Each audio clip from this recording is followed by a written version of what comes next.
on December 22nd, 2021, and notice of this meeting was posted on the bulletin boards in the municipal building. Take roll call. Councilman Brennan? Here. Councilman Kinney? Here. Mayor Wellsford? Here. Councilman McCracken? Here. And Councilman Carvelli is absent. Thank you, April. Everybody could join me in saluting the flag of our great nation.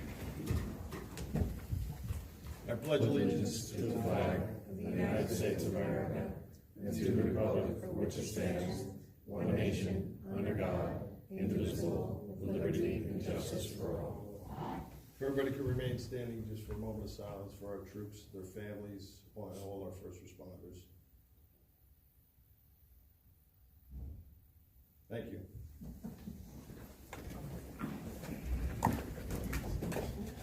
Okay. Workshop. We have Ryan DeLea here because we have a resolution on for tonight for the shared service agreement between Lake Como, Manasquan, and Seager for the EMS shared service. Ryan, you can get started. Sure.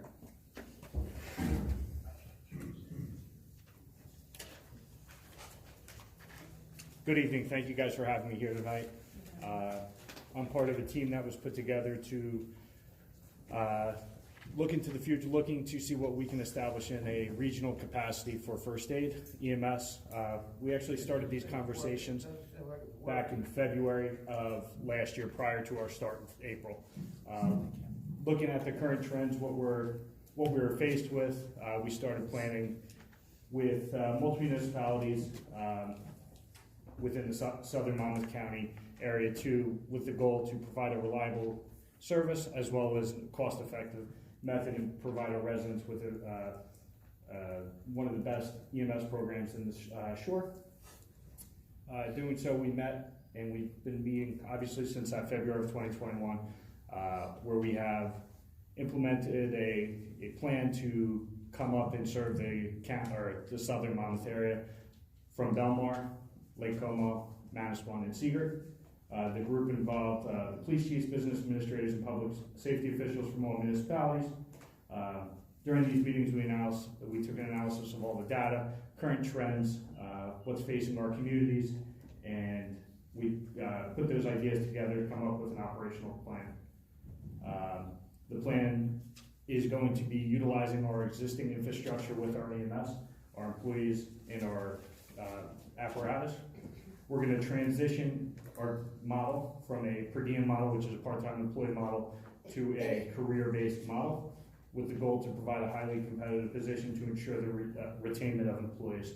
Right now, I'm not sure if the room's aware, but in the EMS community, retention is a very hard thing for employees from private to public, from hospital-based to community-based. Volunteering as well is declining due to an increase in standards and training increases, as well as changes in the community. Tonight, what we have before us is a put-together shared service agreement that has been under attorney review by 4 different attorneys. It has been put through the ringer through these committee meetings, and what we have is a very solid emergency medical services plan. The details of that, it's going to be 8 full-time EMTs, 1 full-time supervisor, as well as part-time employees like we have now. What the staffing is going to be is the 24/7 ambulance with an additional 10-hour ambulance to meet the daytime increase in call volume. We have an 18-week period in the summer from May to September that is going to increase our staffing for 48 hours of service. So that's going to be from Friday to Sunday. There'll be an additional 1 to 2 ambulances on overnight for that increased call volume. We will be utilizing our mutual aid system as we do now, and we will be returning the favor to those communities that help us. So nothing's going to change in that aspect. And one last thing we're waiting final word from our LEAP grant. We're anticipating a $250,000 grant to reduce our startup costs, which would be the increased ambulance and supplies needed for this project. I was on the phone with the DCA yesterday, and it is still looking very good for that, and they said we should hear within the next 1 to 2 weeks. Okay, anybody have any questions for us? all the other towns are gonna be signing the agreement also? Yes, so the Borough of Manasquan signed the agreement last night at their council meeting. Lake Como has it on their docket tonight, and Cedar has it on their as well.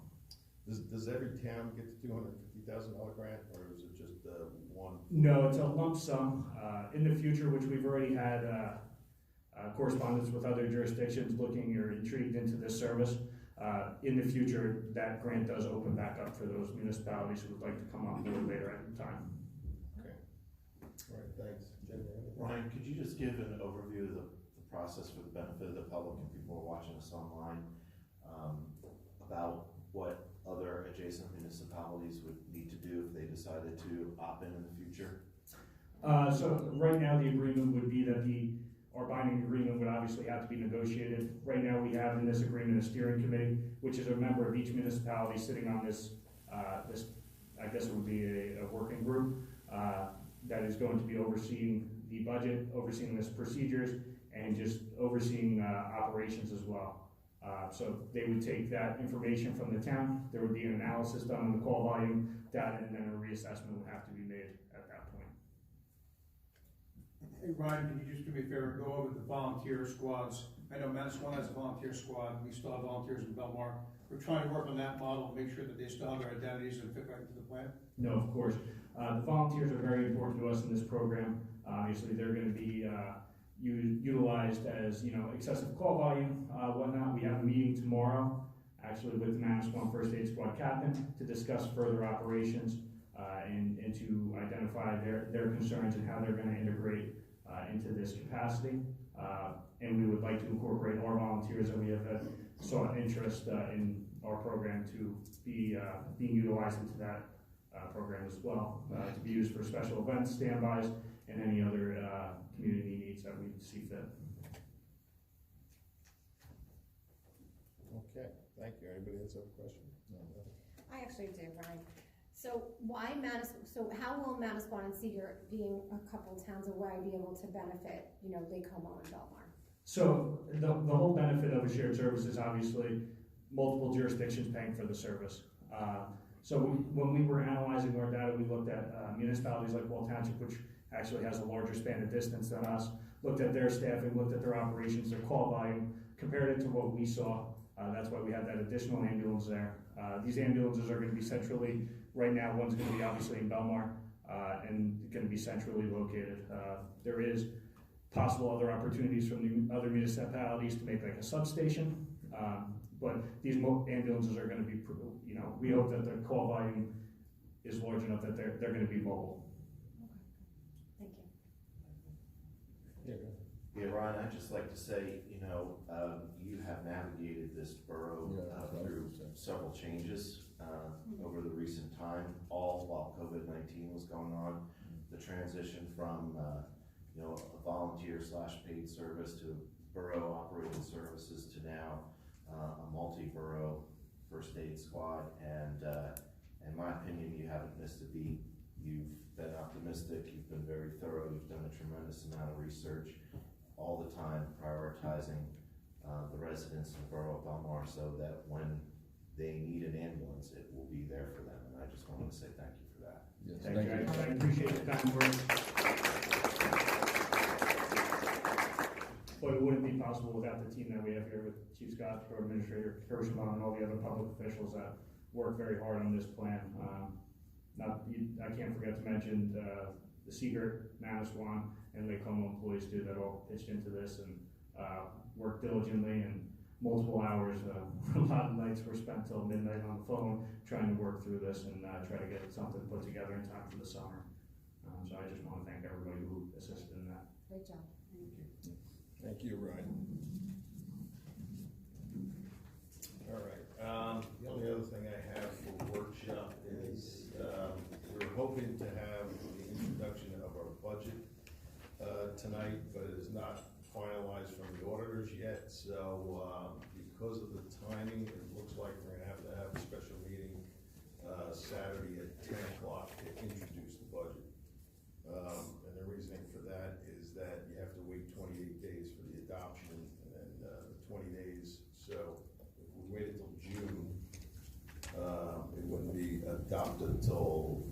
July, and then, with the 20 days to try to get the tax bills out and everything like that. So it looks like we're gonna have to have a 10 o'clock meeting on Saturday morning. And the only thing that we're gonna do there is just introduce the budget, for the first week. And that's all I have. Does anybody else have anything to work out that they wanna bring up? Okay, so we'll move on, April petitions. I have not received any petitions. Okay, approval of the minutes of the May 3rd meeting. Can I have a motion to approve the minutes of the May 3rd, 2022 meeting? Motion. Second? Okay. Councilman Brennan? Yes. Councilman Kinney? Yes. Mayor Walsifer? Yes. Councilman McCracken? Abstain. Okay, reports of council, Council President McCracken. Thank you, Mr. Mayor. We have some representatives from the Shade Tree Commission here this evening, but I wanted to read a letter and a recognition that Belmar received from the Arbor Day Foundation, recognizing Belmar as a Tree City USA.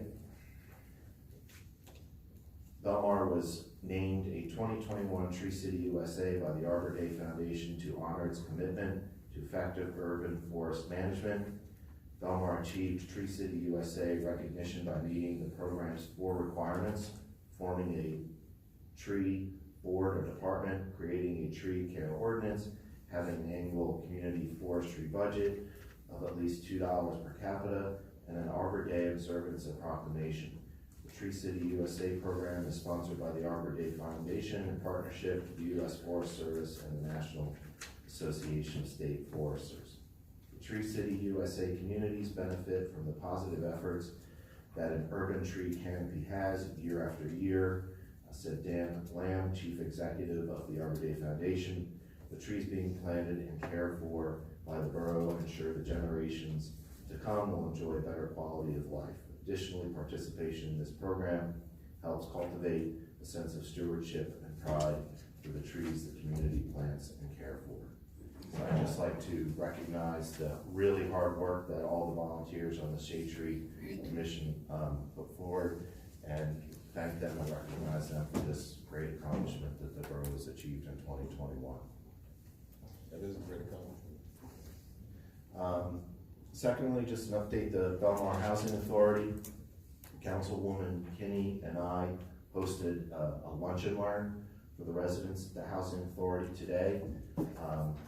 Pizza was provided, and Councilwoman Kinney reviewed the new Nixle program, Belmar Alerts, and John Sabia was in attendance at that lunch and learn and assisted the residents there one-on-one, getting them signed up either with their phones or their laptops or however they wanted to be connected with the alerts, and went over the different levels of the alerts and what types of alerts they want to receive, including the new Belmar newsletter that we're doing. So it was very well received.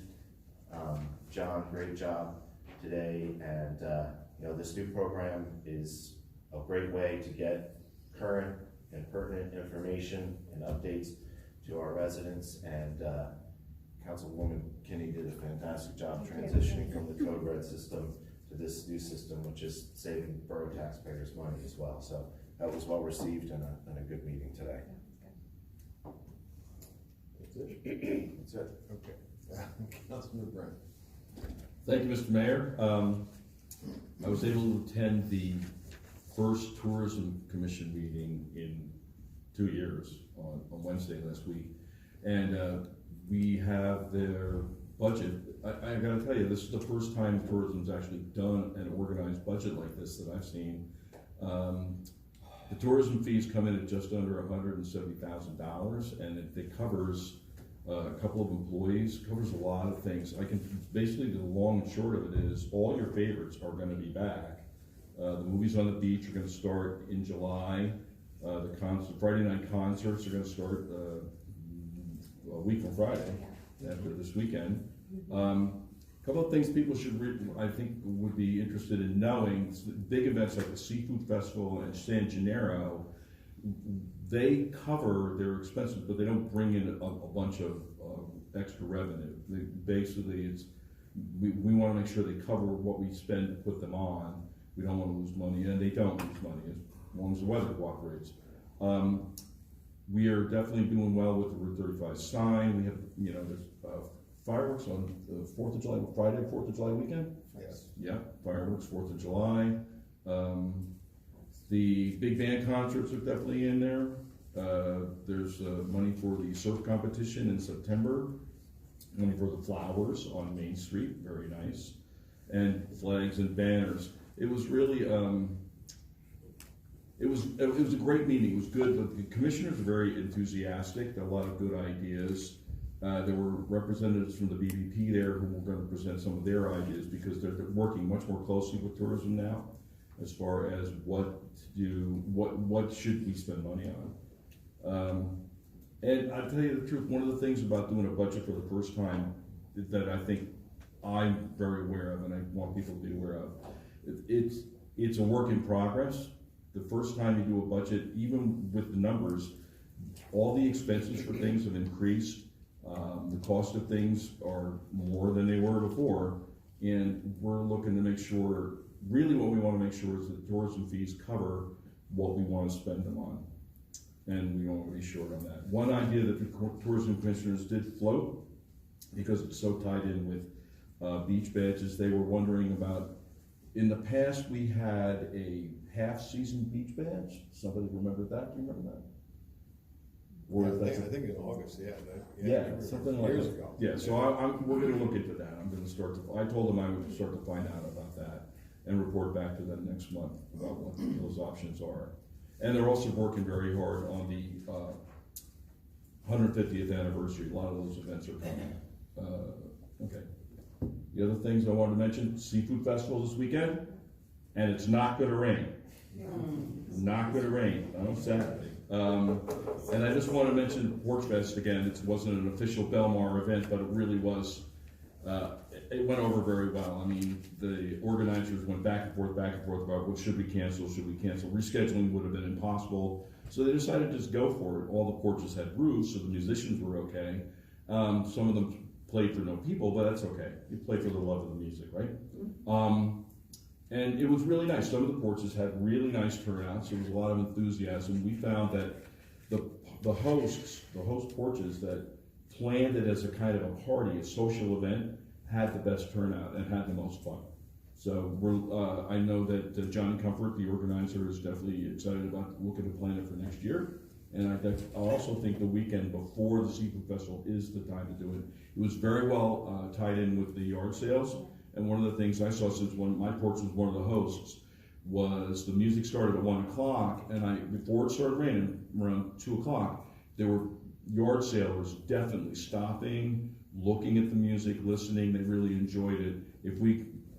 One of the things I noticed on Sunday, when I was trying so hard not to think about the weather, was that I think planning it for the middle of May is not a bad idea, because it's just as likely you're going to get a day like Sunday as you can get a day like Saturday was. So it was really a lot of fun, and I really appreciate all the people who came. Councilwoman Kinney came by my porch. That was great. And I thought you did a wonderful job. Thank you. Fishing for compliments. His band did such a great job. They were so fun. I stood out there in the rain with my dog Daphne, and we watched for like an hour. It was fun. Yeah. It was like Porch Fest style. Yeah, it was Where's fun. the money? It was All right. really fun. That's my report. Thank you. Thank you, Councilwoman Kinney.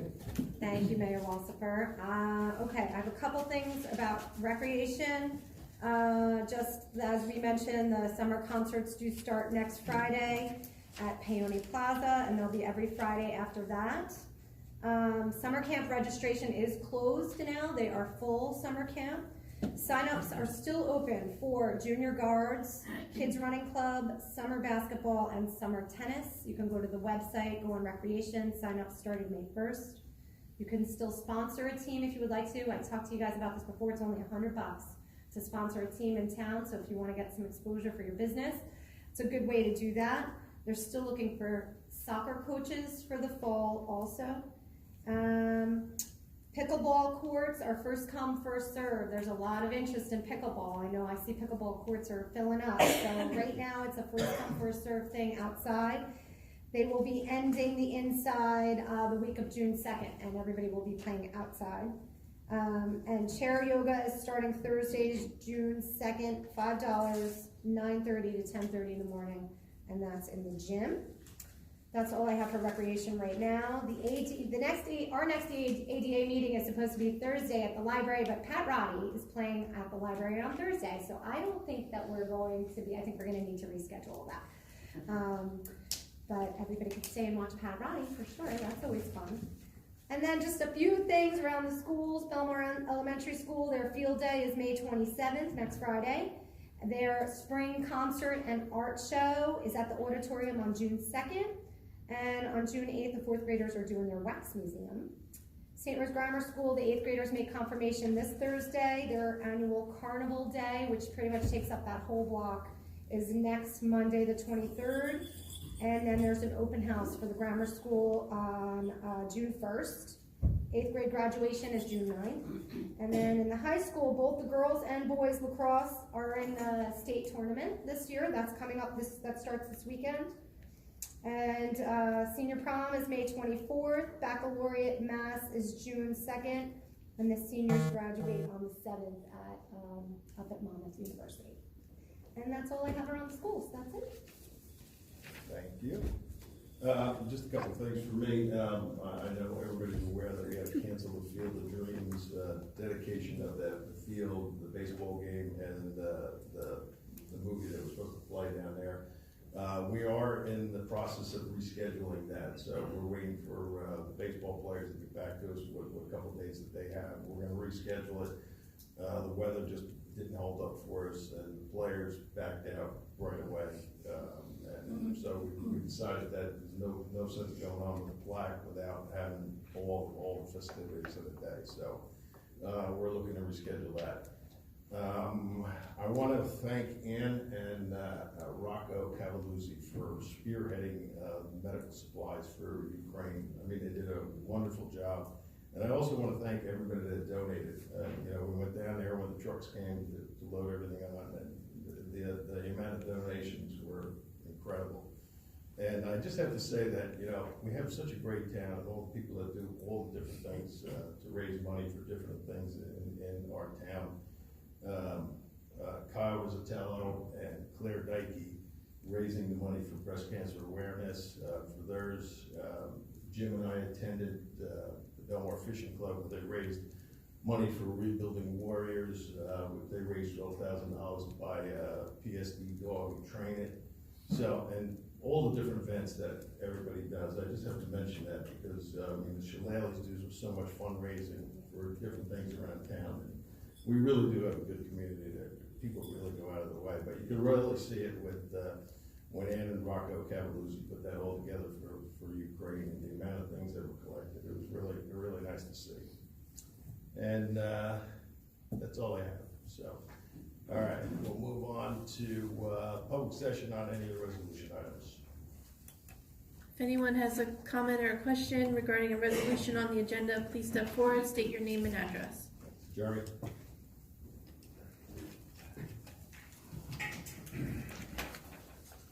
Gerald Papapusco.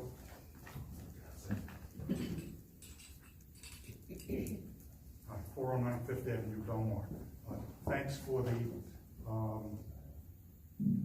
the explanation about the service agreement, because I have some questions, but they're really not operational. They're more financial and budgetary type questions. The first thing when I was looking at this, it seems to me that this basic life support, emergency medical services piece, that's the piece that's being offered by Belmar, where the town is going to be offering that to the other 3 municipalities. Is that correct? Yeah. Yeah. So none of the other 3 municipalities will be providing that service to each other or to us. No, so we're using our infrastructure, they're paying into our program. Okay. Okay. And That's what I thought. We're in negotiations with their volunteers also to possibly have a response into this jurisdiction. Okay, the other thing that I had a question about was in paragraph 5 of section B, they refer to the steering committee as the South Monmouth EMS Steering Committee.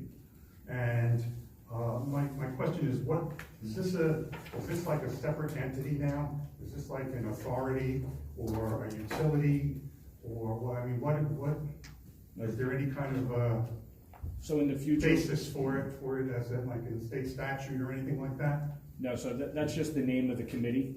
Okay. It is a shared service agreement that is ran through the Borough of Belmar.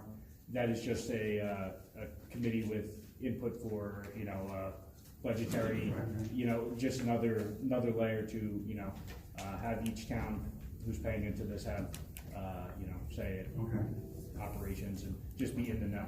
So Yeah, I mean, I noticed, in terms of what its responsibilities are, that it's gonna have, provide recommendations for hiring of an EMS coordinator and the EMTs. And the question about that, it's my understanding that those individuals will be Belmar employees. correct. Okay. Just a question, would we want to think about why we would want someone other than Belmar people selecting employees that are going to be working for the borough? I just throw it out there. I mean, I would think that, if they're going to be Belmar employees, then Belmar people should be making the selection. The long-term plan here is to make sure that we have a regional service. This is just the first step. It's a bold move to get a paid emergency medical service into a regional area. So Belmar will be involved with selecting who will be working, but the steps will be moving forward with the Director of Public Safety and all the towns involved to start a regional approach to get the right statute from the state. We have a lot of information from the state coming down. This is the first step to get a regional system in place because unfortunately in Monmouth County and throughout New Jersey, volunteerism is really at an all-time low based on the circumstances. People can't volunteer any longer. So this is the first step in to try to get a regional system in place. Belmar is involved with making sure of who's hired, but this document is going to move forward into a different type of agreement. And ultimately, in that document, the Borough of Belmar is responsible for the hiring and firing of any employee.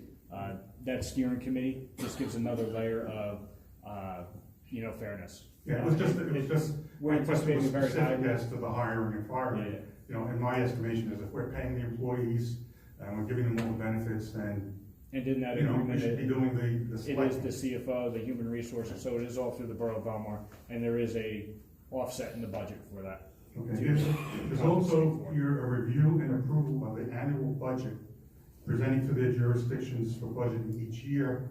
And that's another thing that I had a question about. This budget that this steering committee is going to have, is that their own budget? Is that going to be, or is it going to be part of? No, it's part of the municipal budget, it's separate line items. So what's gonna happen is the supervisor's gonna submit, it's a level of for other public safety officials to get their input to make sure that everything's fair. But it's going to be part of the Belmar's budget? Correct, it's part of the Not- municipal budget, not yeah. No, it's a CRA. shared service agreement through Belmar, it's no regional like a fire district or anything like that. This is the Borough of Belmar, a shared service. And do we know, is there going to be a separate category or line items for? It would be, as it is now, there is a separate Appropriations and separate revenues for this Well, Ryan, steering committee? the other towns will have to have a line item also. for the contribution to us, Right, yes, for the yeah. contribution to it. So it would be the same type of line It's item very for us. similar to what we have now, personnel account and operating account. The Very other similar to towns, how we yeah, have it in Lake Como Correct. Police Department. yep. I guess my question is, if a member of the public were to look at the budget, can they easily find out what the revenue stream is for the steering committee, the South Monmouth Steering Committee, and the appropriations for the South Monmouth Steering Committee? So they're just making a recommendation, they're not adopting or approving anything, so they are presenting it to the CFO who adopts it where It it says goes. here that they're going to review and approve an annual operating budget. Yes. Well, that'll be the percentage each town. Yeah, it would be a percentage of each town, so just, I wanna try to clear up the confusion then. I'm sorry, I was letting Ryan take this, because this is his baby, and he's, honestly, he's done an amazing job. But each town has to, I'm sorry, can everybody hear me a little better now? Sorry about that. Yes, each town has to contribute a certain percentage of funds, and I believe it's 15, 15, 35, 35, if I recall correctly, maybe 15, 15, 30, 30, as far as the numbers are concerned. But the purpose of the steering committee is it's essentially, when you go back to like negotiations and yelling back and forth with all the attorneys, it goes down to municipalities don't want to tax their taxpayers and not have a say over how their taxpayer dollars get funded. So by providing for each representative who has a voice in this study, it essentially is the representation that their taxpayers' dollars are being put towards. As far as the line item and the budgeting, I would assume that it would be reasonable, discernible, but at the same time, I'm certainly not an accountant. I can't even do my own taxes. So. And now to remember what you're saying, in that they approve the proposed budget, ultimately the Borough of Belmar approves the budget. It is in there, because I do remember that revision. And how? That's correct as well. My question is also then in reverse, in terms of expenditures, I would assume that they would recommend expenditures, but it all would have to be finally approved by the Borough of Belmar. And within that, there is a capital outlay contribution by each municipality within that budget as well. So we're not trying. Just a practical comment on number 11. The steering committee apparently is going to have a number of subcommittees, and it just, again, my own opinion, you know, you have a steering committee of 8 people, and you have 6 subcommittees to be handled by those 8 people. It just seems like a lot of bureaucracy to me. You know, budget subcommittee, personnel subcommittee, the quarters equipment subcommittee, standard operating procedure subcommittee. You know, it just, I mean, I don't know if it's a working group, and you know, it seems like the 8 people are all going to be sitting in the room anyway. You know, I mean, I don't know that it's a subcommittee of 2, but then again, that's more of an operational thing. Maybe that'll change in the future. The other thing I noticed here, when you pick the municipal representatives, it says that the primary, there's 2 representatives, the primary and the alternate, I understand. The primary must be selected from the following positions: Borough Administrator / Borough Manager, Police Chief, Public Safety Director, or Emergency Management Coordinator. The question I have is, why is it so limited? Why can't the CFO be on the committee, or someone else within the town be on that committee? to answer that would be to have public safety experience, to understand the operations, what is needed. With all due respect, the CFO would not be someone I would go to ask an operational question. The borough administrator might not know what needs to be That is correct, but they either. do oversee an Office of Emergency Management. You know, they do have a role within the incident command system. I just, you know, I went back and I looked at the functions of the steering committee, and I don't see anything in the functions that really requires any special knowledge of the EMS function itself. I mean, a lot of it is just hiring, oversight, reviewing approvals, recommending changes. I just thought, you know, it's kind of very limiting when you limit the individuals from a municipality that can be on the steering committee to those 4 And it was to have a public individuals, safety you know. background, and that was proposed by one of the other municipalities. Because the other thing too is lots of times people come to the position with other experience. You know, you might have a CFO that had, EMS experience. So, you know, it's just a suggestion. I don't think there's a real need to have it so limited. And in that same paragraph, it says, shall be appointed by the mayor annually at the first reorganization meeting of the governing body in January of each year. So is that implying that the council is going to approve that position? Yes, for whoever the appointment is for the specific municipality. Okay, because it doesn't really say that, it just says it's going to be appointed at that meeting. Well, who would make the Plus at the end, it says mutual aid agreements will be reviewed and approved by the steering committee.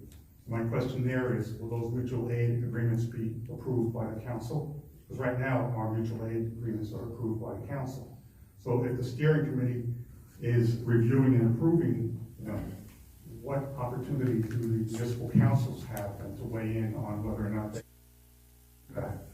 So the mutual aid agreements that have been approved by the council all regard a financial benefit. So that is our residents are not billed. An operational, like a volunteer agency, if we were to do a mutual aid agreement with them, that would be an operational section that wouldn't be approved by the council.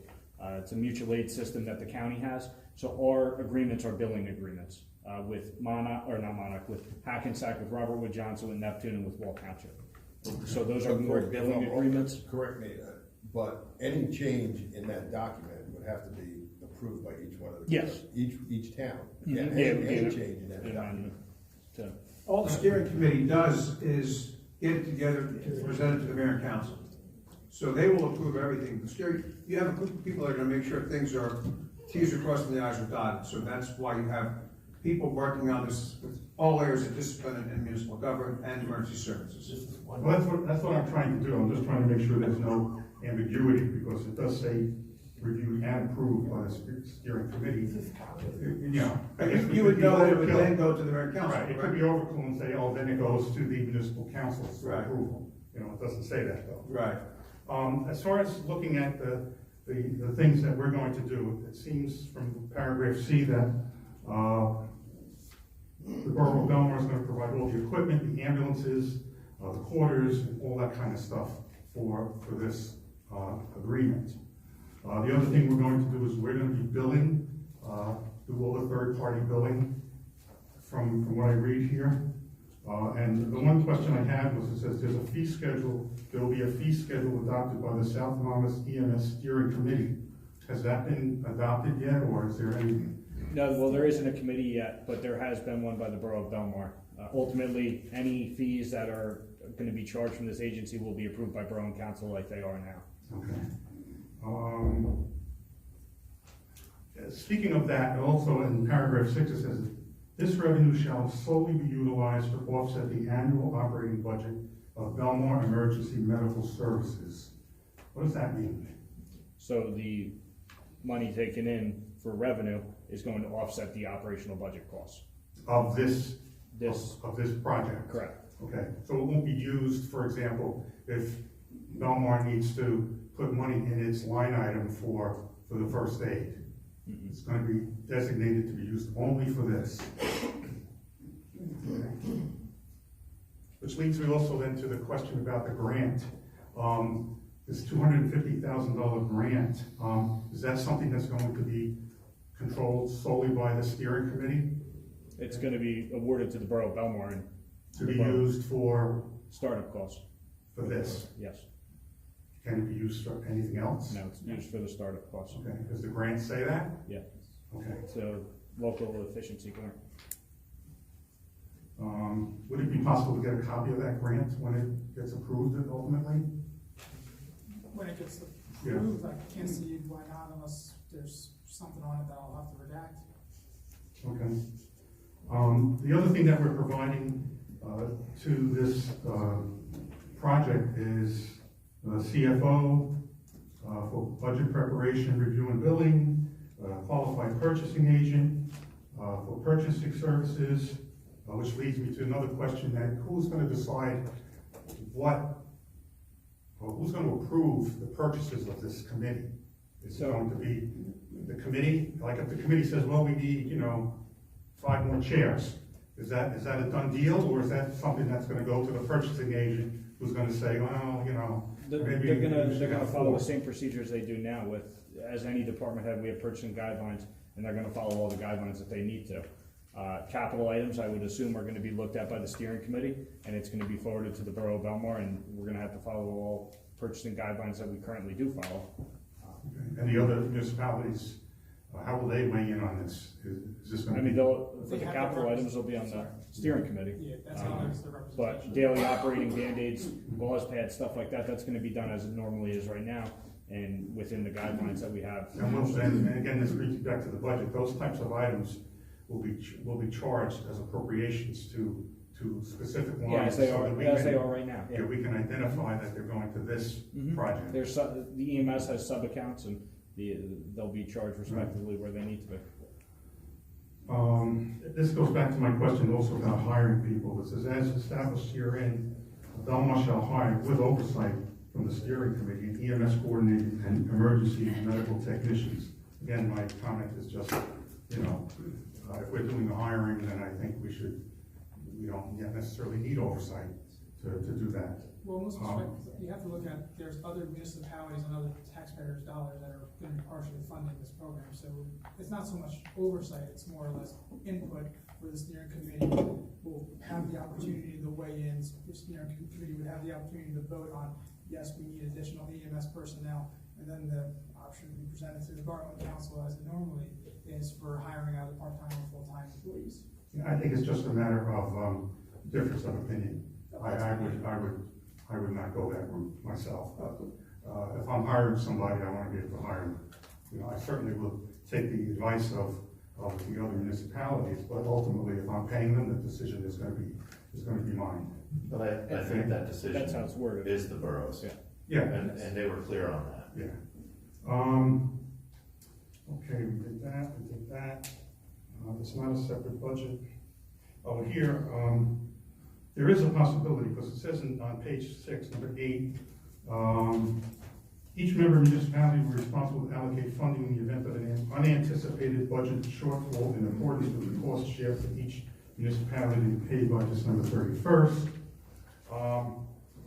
I guess my last question, my bottom line question is, has anybody analyzed what this is going to cost the borough, and whether or not we're going to be, I hate to use the term making money, but is this going to be a break-even type thing, or is the borough going to profit from it, or is the borough going to be in a deficit and have to put money into it?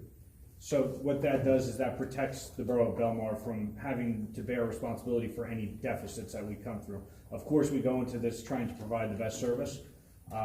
Medical billing is very hard to estimate and try to predict due to changes in Medicare, Medicaid, insurance carriers, motor vehicle accidents, all different factors go into that. You know, we are, you know, for budget purposes, we had to anticipate a lower side revenue. You know, we would hope to be somewhere near breaking even, but the fact that there's so many intangible things that could change at any time that change that whole outcome, so. But and just to get clear in my mind though, the services that we're providing, you know, the human services, the CFO, the human resource person, the purchasing person, and all that, if we break even, then we're basically absorbing the cost of those, utilization of those. Built into the budget, there is numbers for them that the other municipalities are paying, so that was built into the operating budget, because we did not feel it was fair that all our professionals are being used, and there's no offset for I it. didn't see that in the agreement, that the other municipalities are going to pay. Well, that's part of the operating budget. Yeah, it's paragraph 4 on the But if the operating budget is in a deficit, that means that somebody's not getting paid.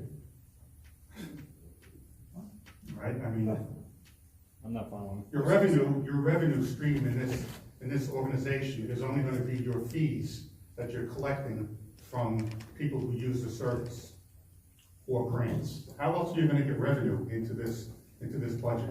Well, it would come from the taxpayers if the revenue doesn't meet what the expenses are. It's That's divided where we have even. all the towns involved. So Well, that's my we share concern. that cost. It's divided Because the amongst taxpayers are going to be municipalities. paying for this, plus we're going to be paying for our own EMS service. But my question is, we're paying in. I'm sorry, hold on. That's a confusion. I apologize also. This is your EMS service. So we will not have a line in the budget for EMS service outside of this? No, you'll have the regular EMS operating budget, That's like what it I'm is talking now. about. Yeah, That's what I'm talking, So that's still there- gonna be there. yeah, that's still there. There's no contributions to any other organization. Right. But if, let's say $10,000 this agency's short, it's gonna be divided upon 35, 15, and the other municipalities are gonna have to pay their share. So it's. I guess my question is, if we don't make any money in this project, are the other municipalities still paying for the use of our personnel? Yes, Yeah. How? pursuant to the operating agreement. Mass One has to contribute 35%, Seaward has to contribute 15%, and Lake Como has to contribute 15%. Without this agreement, the Borough of Belmar residents would be contributing 100% of the total operating cost, so this cuts off essentially 2/3 ish. But that money has to be used for other things. That money has to be used for There'll be a supplies and. There's a reassessment done at that point, and if there is extra fees needed or more work contributed by those employees, then yeah, there would be a reassessment that would have to be discussed and reevaluated to augment the agreement, yeah. Yeah, I just wanna make sure, I'm just concerned that we're going to be utilizing our employees, and if we're not collecting enough revenue, then the taxpayers of Belmar are going to be, in a way, subsidizing this program for the other three towns. That's my only concern. So. Yeah, it built into it for what our professionals estimated. There was a number in this operating budget to come up with all the numbers for this budget that reflects what they felt their work level would be. So what are we gonna get paid for? I mean, how are we determining the pay for the CFO and the job that she does for this organization? Well, when we created the budget, we consulted them and they gave us, I don't have the number off the top of my head right now, but they gave us a number saying this is what we feel is a fair amount. Right, so there is a number that is going to be paid to Belmar for the services of those individuals. Is it possible to get a copy of that budget and those numbers? Because, Once it's fully adopted, yes, then the budget will be made available. While the budget's still being fully ironed out, no. Because like any budget, you can't get a budget in draft form until it's fully executed. yeah, I know that, we're at May 11th. I'm just May speaking out 17th, loud. yeah. So assuming that this gets passed by all municipalities, when do you think we'll have the budget? It says, It's gonna be when the municipal budget is We'll be introduced, yeah. Saturday gets introduced. okay, I mean, I'm just curious, I would like to, I think everyone, deserves to see what we're getting reimbursed from those other towns for the utilization of our employees. Because they actually are taking time then from what they should be doing here to do there. Not So, necessarily, because they're already acting as of now, as it stands. I mean, Well, I mean, it's they're implied that they're doing extra work, or else the other towns wouldn't be paying us for it. I mean, let's face it, if they weren't doing extra, they would say, well, they just absorbed it. But, yeah, I'd be curious to know those numbers, and, maybe I'll ask for it at a future meeting. Thank you very much. Yes, Mr. Delberger. Tom Delvega, 1000 River Road.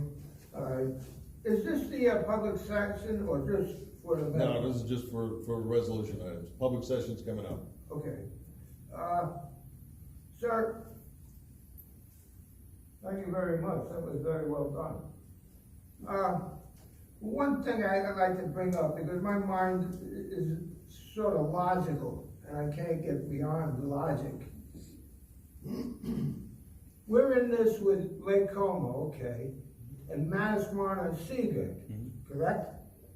Now, geographically, there's two towns that are left out of this place. Spring Lake and Spring Lake Heights. How can this operate? Will our ambulance bypass a person who is sick, ill, hurt in the road, or whatever, going on their way to Manasquan and leave that person? Or how does this work in that they're not in it? So they were involved in the planning process. They did not feel they needed it. If an ambulance passes a sick or injured person by law, they have to stop. Mutual aid plans have not been approved or reviewed yet for those jurisdictions, but they were involved in the process. They felt that they were adequately served right now by their volunteer first aid, and they did not need to join into this. So it was their choice that they decided to get out of this, the planning stages of this program. Well, this seems to be unworkable in that they're not Mr. in it. Dilberger, 1 second. Why don't you explain to Mr. Dilberger that if we are called to Spring Lake or Spring Lake Heights, we charge them full price. They don't get the break of being in this program. So we will get calls for Spring Lake and Spring Lake Heights when they cannot get an ambulance out. It's happened already. But they get charged full price. We don't give them any breaks. So With Manasquan and Seagirt, whatever the insurance companies will pay, that's all they have to pay. With anybody that's not in this program, will be paying full price. So until they join the program, so it's not that we're passing through them, but if they can't get their volunteers out to do the work and they have to call us, they get paid, they have to be charged full price. And their agencies have to adopt a mutual aid plan to call us. We can't just jump into their town and take calls that are in their town. That's all being worked on, Mr. Billberger. All the mutual aid plans are being worked on now.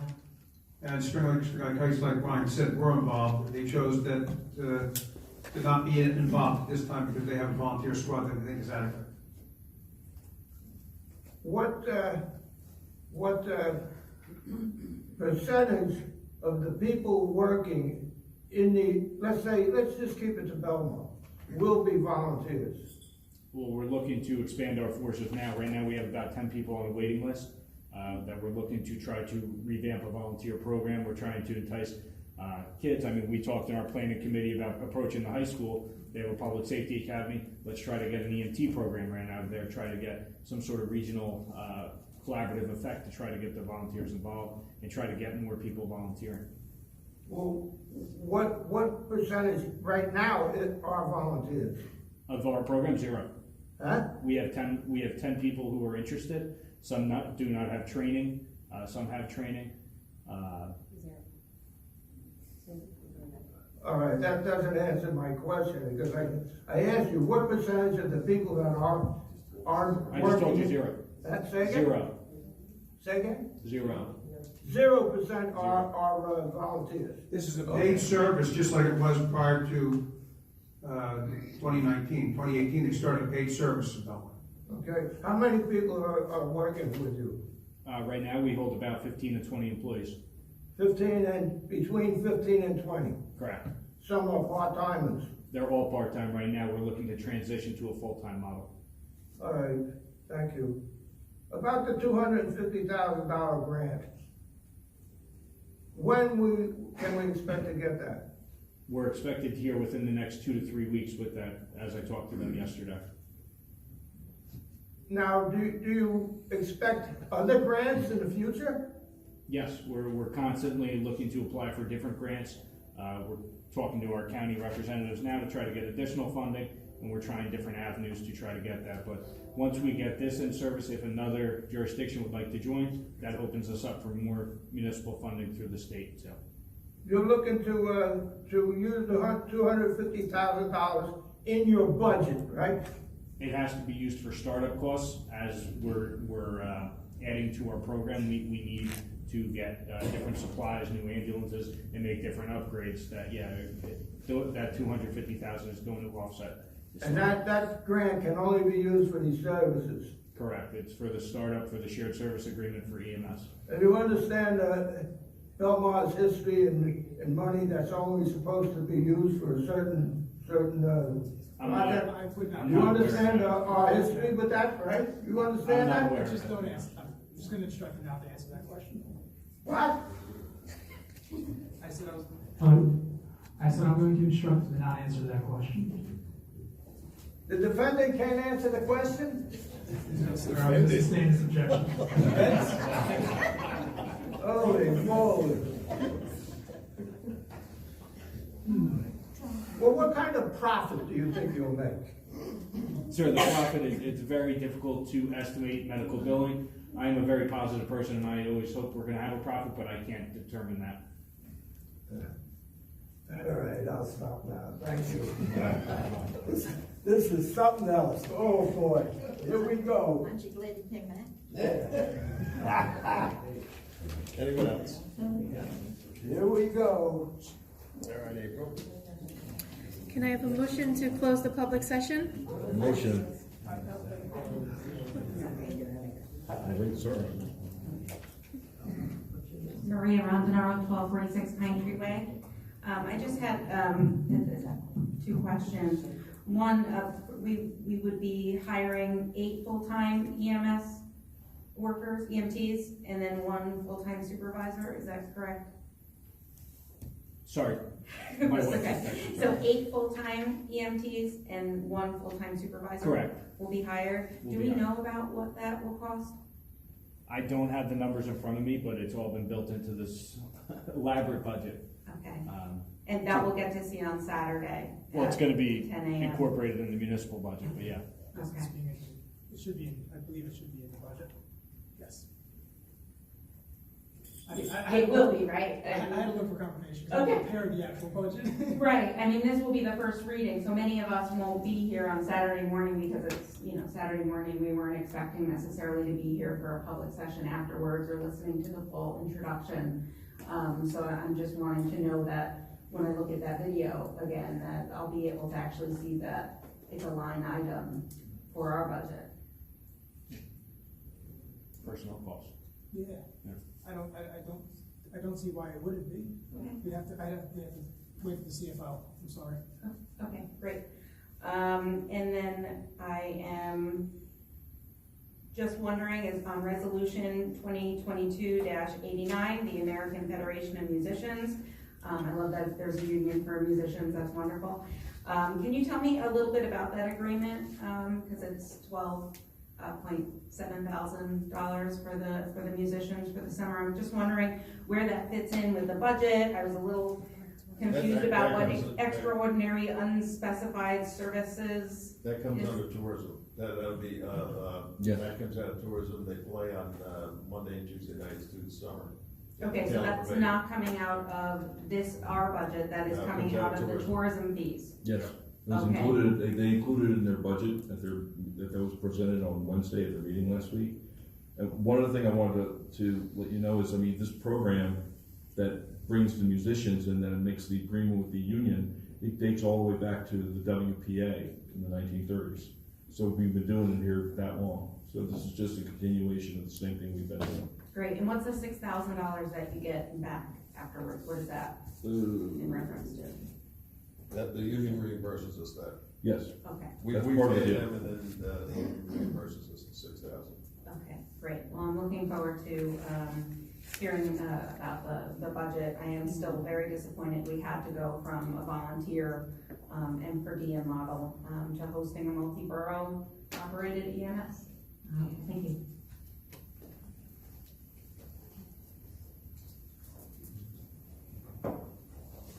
Joe McAvoy, 700 Main Street. I just got a quick question for you, Ryan, just to piggyback on what Jerry said and Mr. Dilberg line of questioning. There's a percentage that, you said there's a percentage that they agreed upon originally. Is that set in stone, or if one town only uses, Either Are you one. talking about the contribution the percentage? contribution The percentage? contribution percentage is the that's what each town is paying. There is no, Right. this or that, it's that, and what we did is we established that, I believe it's 2024 is the year that it's gonna be done off call volume, but there's a minimum call percent. So that 15% is as low as the boroughs can go. No So- matter how much you use it or you don't, you're paying for the service, you're not paying for the use. So one town's way out of whack with what was predicted? There's no way to modify it next year? No, just because, right now, we went off of our anticipated call volumes, population, parcels, to get to our numbers, and believe it or not, we're very similar to Manasquan. That's how we got those numbers, and Cedar and Lake Como as well. So you should Very get similar. close to it. So, that was the most fair equation, other than splitting it in fours, that we could come up with. Yes, sir. Thank you. No problem. Anyone else? Okay, well, there you go. Can I have a motion to close the public session? motion? A second? Second. All in favor? Aye. Can I have a motion to approve the resolutions as listed on the consent agenda? Motion? Second. Councilman Brennan? Yes, Councilwoman Kinney? Yes. Mayor Walsifer? Yes. Councilman McCracken? Yes. Next, we have first reading and introduction in ordinance 2022-10. This is an ordinance amending chapter 19, section 46 for handicap parking spaces. Do we have a motion to offer for first reading? Motion. second, Councilman Brennan? yes, Councilwoman Kinney? Yes. Mayor Walsifer? Yes. Councilman McCracken? Yes. Okay, now on the public session. Maria? You sit down. You sit down. Hi, Maria. Not being a senior yet. I want to know what's in the future for the seniors, you know, their luncheons, their daily activities like we used to do at the church. I think we have a lot of activities that are going on. Don't think, I want to know. We have the tail pavilion, we have the courtroom, everything that you had at the church, Did the it yoga, chair yoga, Marjan, card games, those are still being conducted at tail pavilion, and while the turkey pavilion was being, Because I don't see anything. just go to the website, you'll see everything that we have. I If don't you don't go to know the website, okay. website. Well, I'll get you a list. You know, that I missed a Cinco de Mayo because, you know, 35 cents. What's that? And the 35 cents is what? She doesn't go by 35 cents. are you kidding? Come on, You cannot drive. I'll get you a list. But are there any, volunteers that will take you, like we used to have, if you had to go to the doctor, you could call? I have no idea if any of that is out there. I can't give you an answer because I'm not sure. They'll find out from our recreation or director or Mayor Brazon if we still have that program. Just don't forget the seniors. All right, well, we had a senior luncheon go up, but it's the September edition month, we set that up, so we know that that's coming. But, We look forward for that monthly, delightful luncheon. It was great, and we all yeah, got well, together. we're gonna get back to it. I mean, Okay. the pandemic messed everything up. I know. Let's forget that now. All right, we'll All forget right. that. We'll forget Thank you that. very much. Mr. Dilberger.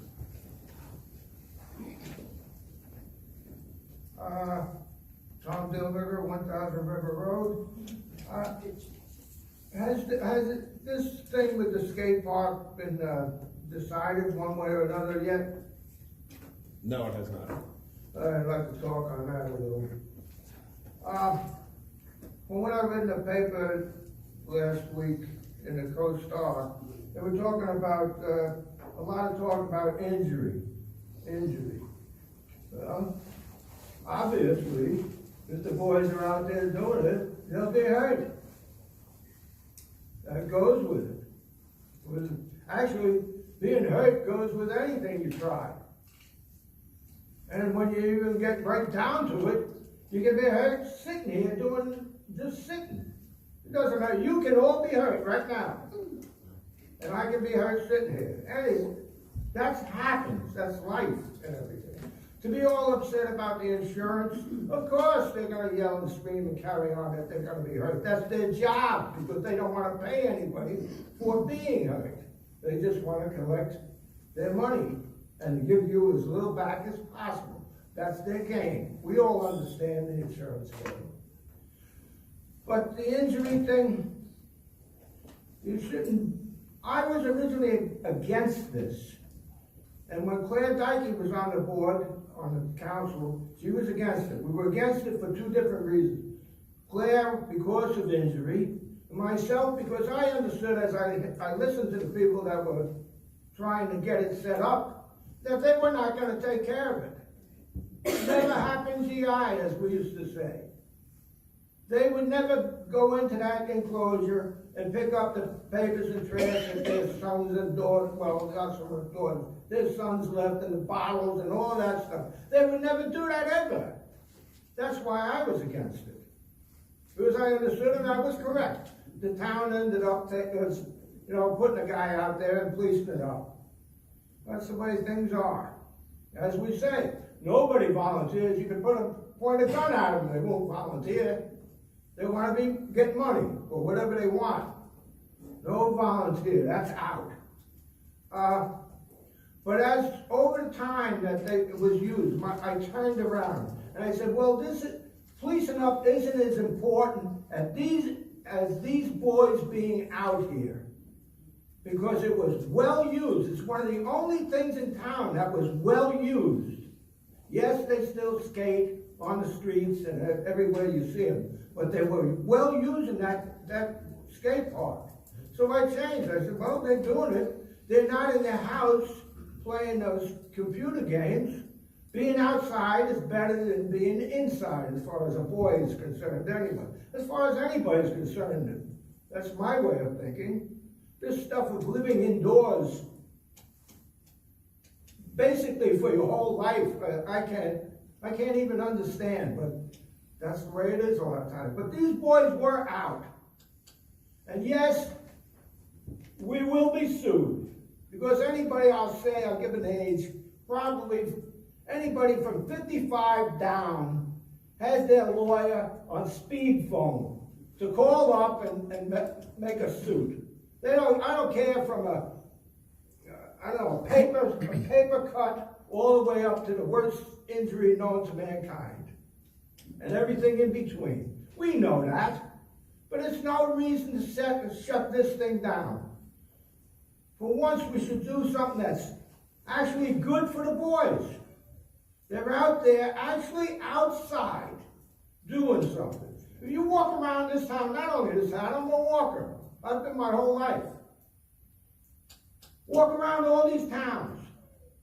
The streets are deserted all the time. The only time you see a person is they're getting out of their car, going into their house, or coming from the house, getting into the car and driving somewhere. Seldom do you see anybody else. Of course, they walk their dog. But usually it's deserted. I can walk, and I have walked, from here to Manasquan, and never seen another person afoot. I'm not joking about that. These boys were outside. Please, whatever you do, don't get rid of this skate park. It's a good thing. And one of the good things we do. Please retain it, take those Jersey barriers out, start it up again. The boys will be all right. Sure, they'll get hurt a bit, but they'll be fine. Thank you. Okay, anybody else? Kyle?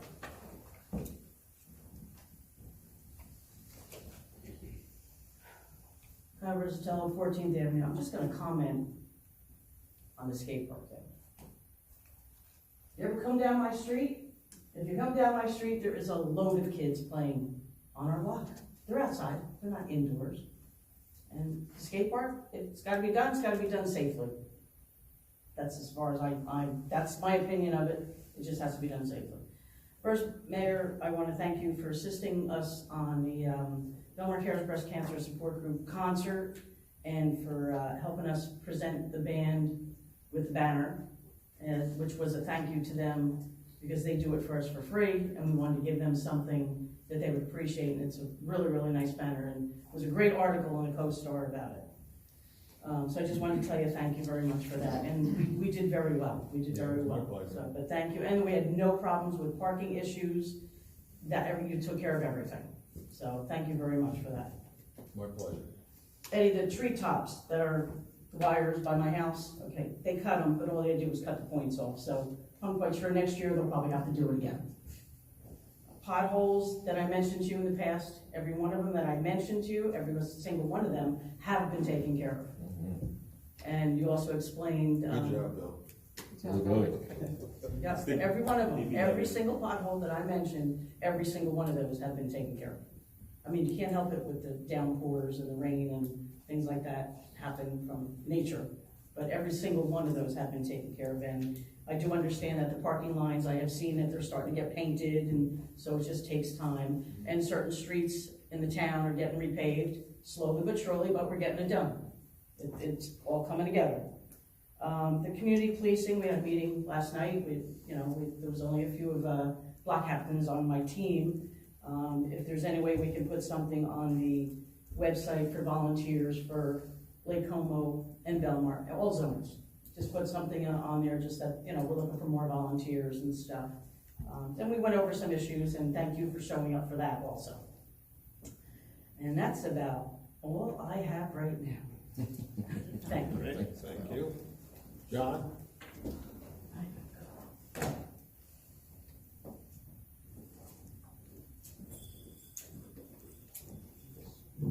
Hi, how are you?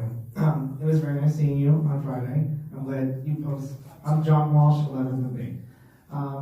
was very nice seeing you on Friday. I'm glad you postponed Saturday's event. And Ed, it was very nice seeing you as well Friday night evening. I just have two questions. The beach lockers, a couple of neighbors are asking, when are those moving to the avenues? It should be shortly. I mean, everything was tied up because of the weather and the rain and everything like that, but I think they've been being, a lot of them were being put out today, weren't they, Bill? The sand was being prepped for the platforms that the lockers sit on top of, so within the next couple of days, the lockers are gonna start going out. Awesome. And a question about the EMS that I want to get up when everyone was here. This is the first time I'm really understanding that we're bumping out our system to help other towns. So if there's a call at the Osprey in Manasquan, or at someone's house in Manasquan, do they leave out of here in Belmar to go to them? Yes, so we have So multiple, they'll we have plans for multiple ambulances to be on the road. Okay. Ambulances are going to be stationed out of Belmar. If in the future there is a substation that is created, they will have access to that for showers, bathrooms, to do reports, whatnot. But the main operation is going to be out of Belmar. So I've been in the Manasquan EMS building. Will that stop operation there? No, so that they are going to augment this system. So if there's an overflow, all ambulances are at the hospital or whatnot, they are going to be utilized. They're also going to be utilized for their standbys and fire calls, whatever they normally do, they are going to. But the primary EMS call, the first ambulance is going to be to this ambulance. To this, okay. All right, thank you. But, I'm sorry, and vice versa, so if our ambulances are not available, Manasquan will come up here. We're in negotiations with them for the volunteer service. We actually have a meeting tomorrow where we should have some more information on that, but that is currently how the system works, is they come to us, we come to them, same right now. Is there a system in Monmouth County that exists? Because it sounds like we're building like New York City. No, unfortunately, Right? in an ideal situation, Monmouth County would have an EMS system, but they do not have one. Are we jumping the gun on that, or? We are already involved with Wall Tension and Neptune. Yeah. So we already have interlocal agreements with them, so if we need ambulances and ours is tied up, we still have Wall Tension and Neptune, and we can go over there. So we're all trying to work together. Everybody's having the same issues as we've had with the volunteers, and it's starting to move to that type of program. So can this eventually be taken over by the county? Well, yeah, they tried it years ago, nice. but they couldn't make it work. So we're starting a small scale of what they want to do, take it all over from the county. But we are talking to Monmouth County. This is a statewide issue, not just a Monmouth County issue. Yeah. So we are talking to Monmouth County commissioners. We're going to meet with them again, but every town's got a problem. Yeah. But it does sound like we are going to be a model, Yeah. hopefully, in the So I was future. I was just going to say the DCA Local Government Services has been heavily involved, and they've been taking a lot of notes. I don't want to say from our committee, but they've been involved. They've been reviewing what we've been doing, and they've been trying to spread this also throughout other counties and other areas experiencing the same thing. Gloucester County has a countywide EMS system. We reviewed that. Union County has an EMS system. So there is counties out there that have it. Ours currently does not. In the future, we would hope, Think of it as we're showing them how it can be done. Yeah. Yeah, big undertaking, so good luck, everyone. Thank you. anyone else? Joe? Oh.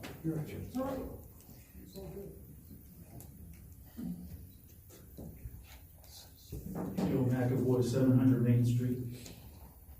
I just got 5 minutes for you, Mayor, that's all. I'm just gonna take up 5 minutes of your time tonight. It's been a long night for everybody already. Mr. Russo, I'm gonna start with you tonight. I usually finish with you. Mr. Varga, I'm sorry. I apologize. Mr. Varga, I'm gonna start with you tonight. I usually finish with you, but since you neglected to do your due diligence, as I asked a month ago, on behalf of a handful of veteran firefighters in town, and you obviously never looked into the U.S. flag code, as they begged for over a year, and I asked since November 9th, last year on our behalf. First of all, the definition of inclement weather wasn't by any means the legal definition, which is the very definition defined in the U.S. flag. 2 Saturdays ago, as well as last night, were the only 2 inclement weather days in the past 2 months as per the code. The flag, however, flew both days, as a few veterans, as well as a couple concerned civilians in town, who truly support the troops in their actions, and not simply their words, donated money and purchased a storm flag that's flown unceasingly since. They do appreciate you being the one individual to outwardly thank them for that donation, while our business administrator exclaimed, "We have a few of those on order." Well, ours was ordered and arrived beforehand. We're glad it's up there. Also, when I asked if you were required to fly the POWMIA flag as well, 3 people, including our trusty business administrator, once again said, "We have one and we'll put it up," not knowing that you're not even required to fly it because you're not a federal installation. Proving again that after 4 visits since November 9th, that no one cares about what's in the U.S. flag code. This administration, that once again our mayor claimed in speech on 9/11 last year, stands for freedom and is bringing patriotism back to Belmar, couldn't care less. It isn't all about the flag, however. That's just an example. It's about an administration that doesn't listen. It's a simple request from its citizens, some of whom are duty experts, yet wants pie-in-the-sky developments, proposed construction, infrastructure projects against the will of the majority of residents, and can't even handle the simple, traditional tasks of government. I thank George and Charlie for their help and concern to finally remedy the situation with the flag. We all appreciate the lights on the memorials, and once again, we thank George for getting the U.S. Post Office to finally illuminate their U.S. flag and fly the POWMIA flag as well, which they're required to do. The most motivating piece of correspondence I received this past bi-weekly interim from the many weekly messages I get from Belmartians, local business owners, and even concerned borough employees, as an administrator of the Belmar Lake Como West Belmar Residents Facebook group, was a message from a woman who said, quote, "I'm glad you called out the mayor for trying to shush you up. My family and I were foreign exiles, and that kind of stuff makes my skin crawl. My father was a political prisoner. I'm petrified by the rise of autocracy worldwide these days. Sometimes it's hard to call it out in small communities because they know exactly who you are, where you live, and can make your life miserable."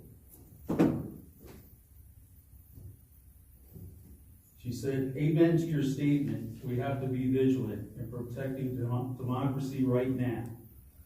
She went on to say, it's not only that the law enforcement flag is a violation of the flag code. In many homes, it now supplants the American flag, which signals to me a deterioration of patriotism in favor of cultism. Take a sip of water here.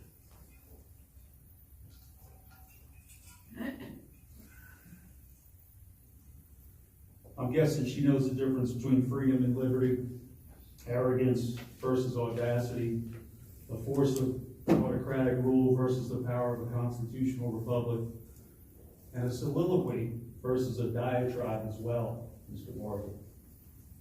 I'll be here most of the summer and I'm just getting started. You were warned, you didn't listen, you proceeded to take food off my table. Now I'm going to take food off yours. 3 weeks from now, we'll talk about an internal affairs investigation that Mr. Kirschenbaum was named in, launched last year. I'll have a follow-up question from last month for the mayor about the goings-on with the zoning board. Mr. Brennan, you and me, we're going to talk common sense about the think globally, act locally environmental issues going on in town and initiatives that you brought up.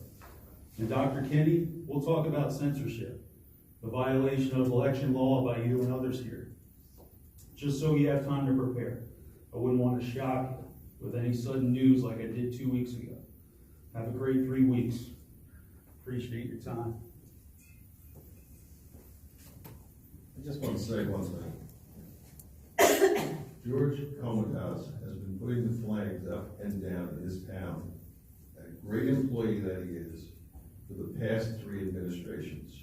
He does a great job. I appreciate everything he does for us.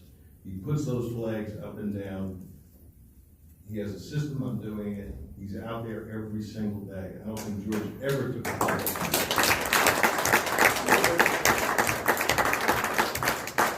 Not one of us up here put the flags up and down.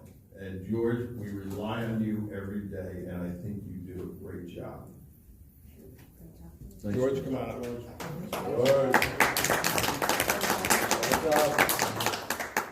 George Comitas, London, got me a little flustered.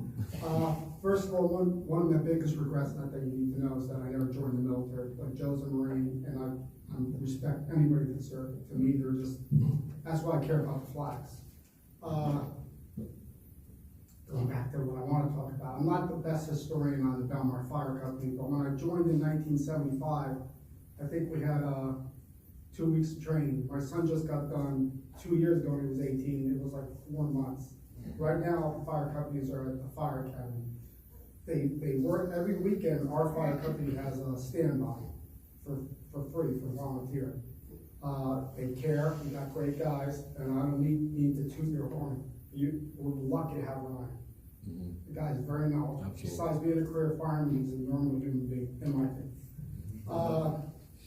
The first day when I joined, I think 2000, because I had the restaurant, you can't do first aid together, your own business. At the end, when I left, I think there were 5 volunteers left there with hardcore, and we were answering 12 to 1,400 calls a year. I mean, like crazy. We did have paid crews on weekends for $10 an hour. Most people we get. I mean, I still answer calls. It's just tough. Right now, I'm just finishing my CEUs and my brain's gotten fried. I'm just getting done now because of COVID. I just need 3 more. My last time probably being EMT for the next 4 years. These EMTs, these kids you have now, I should call them kids, young men, they're gonna be nurses, they're smart, they're intelligent, and they really care. And we've answered calls, even all the years I was on, we went to Wall, we went to Spring Lake, we went to Spring Lake Heights. Things have changed. It's hard to get volunteers. The hours now, it's like 4 months to be an EMT. I mean, it's just tough. It's not that easy. Because kids got college. My daughter wanted to get her EMT, but she's getting ready for college. My son's gonna go for his EMT because he wants to be a career fireman. It's gotten so tough. But Rob, to his horn EMT, he's normal too. He talks nice to people. He's got everything organized. He's just, we're very lucky. It's tough right now for volunteers and for all these first aid calls. It's nonstop. Us baby boomers are wiping everything out. It's just a lot of us. Thank you. Thanks, George. Thanks, George. And I failed to mention at my report that George is becoming the Citizen of the Year for TY.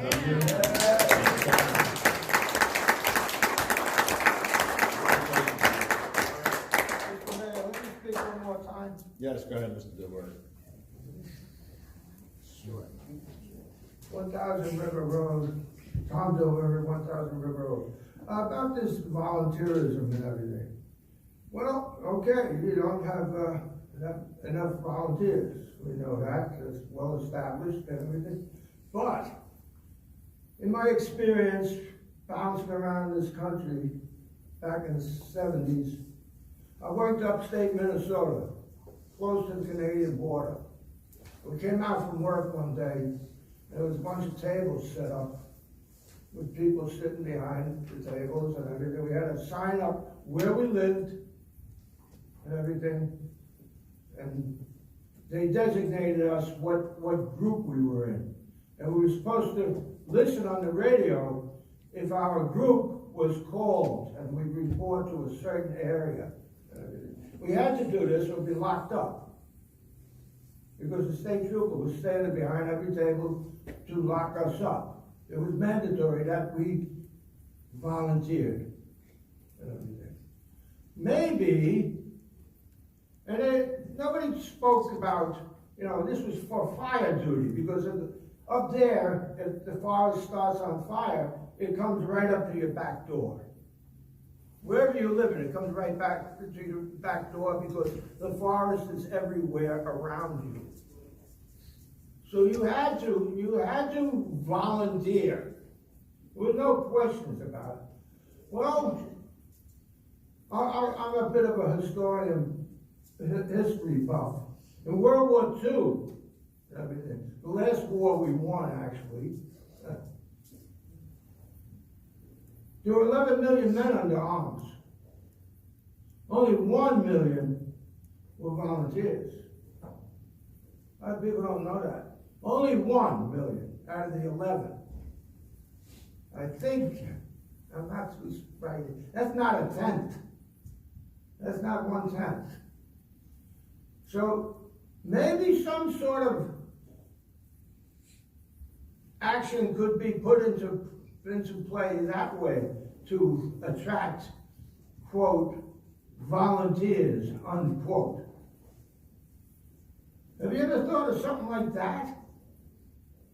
Mandatory volunteerism. Now, for instance, they call in the schools, such as, if you really want to use that word, school, for what these stupid things are, they mandate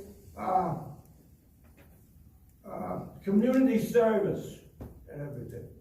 And they call it volunteering. Of course they're not volunteering, they wouldn't volunteer. So they mandate it. They do it in the school. And that's all right. So why isn't it all right to mandate volunteers of the population? We did it in World War II. We did it actually all the way up to Vietnam, right? And then they dropped the draft. Why not some sort of idea of that?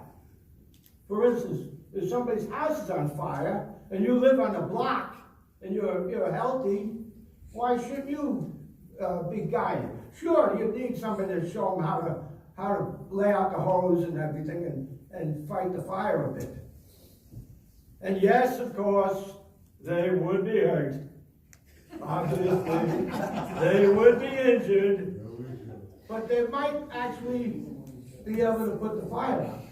Just like nobody cared about us, we would just have to take care of that forest fire if our group was called. You heard it on the radio in the morning. My group was never called, but a couple of guys in my gang at work, they got called. Spent a couple of days up there. All they actually had to know, it came down to, is how to use a shovel. Everybody had that idea, how to use a shovel. They'd dig trenches, trench lines, break fires, and everything, backfires, and things like that. It worked. Think it through. There's an answer here. You're the council. Do something about it. Okay, anyone else? All right, April, seeing none? Can I have a motion to close the public session and adjourn the meeting? Motion. Second. All in favor? Aye. Thank you, everyone.